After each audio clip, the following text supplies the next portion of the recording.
Hello mga kainday, eto na naman tayo. It's Wednesday guys, tayo ay palengke day. Yan, pumunta tayo ng palengke at mamimili tayo ng ating 1 week consumption sa food, sa ulam, ganun guys. Yan, bumili ang inday nyo ng tilapia. Di ba guys, sa sarap ng tilapia oh, tataba niya, ang lalaki pa. Pipiritos natin yan guys, bumili tayo ng ganyang ulam tilapia para fish muna tayo guys ngayon para hindi na tayo, iwas muna tayo sa chicken baka tayo ay lumipad na. Yan guys, bumili ako dyan ng tilapia. Pipirito natin yan guys. Pinarinis ko na yan dyan guys para hindi na tayo magano. Ganun naman talaga, di ba guys? Pag bumibili tayo ng tilapia talagang nililinis na siya dyan. Yan guys, tumingin lang ako doon ng ano. Hindi ako bumili ng chicken guys. Tinignan ko lang sana yung ano. Bibili sana ako ng atay at lalagay ko sa chop suey. Eh, wala ako guys mabili na pang chop suey. Yung ano na, ready na pang chop suey. Wala akong nabili kaya guys, hindi na ako bumili ng atay. Tapos, bumili ako dyan ng ano guys, ng itlog para meron tayo sa ating pang-almusal.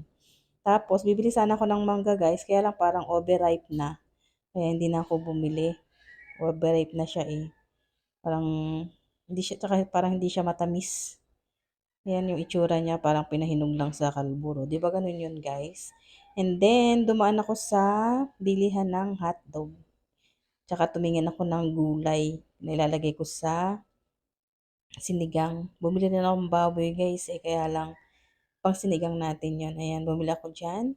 At bumili na rin ako ng kalamansi para pang sausawan natin sa ating tilapia.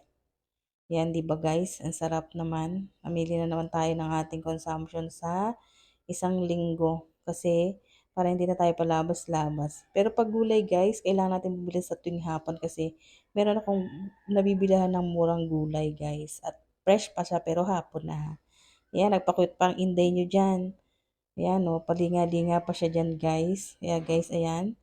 At nakapamili na kasi tayo dyan. Pauwi na tayo guys.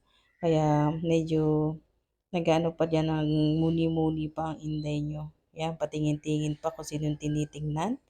Di ba yan guys? O, yan, napatulala pa. Napatulala pa ang inday nyo. Ayan guys, hindi ko na pinakita sa inyo kung paano ko ano dyan.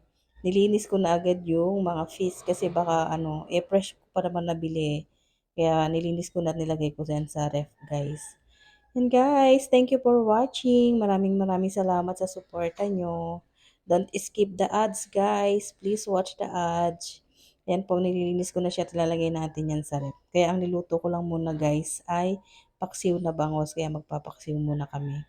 Yan guys, thank you for watching. Maraming maraming salamat sa suporta. God bless po sa inyo.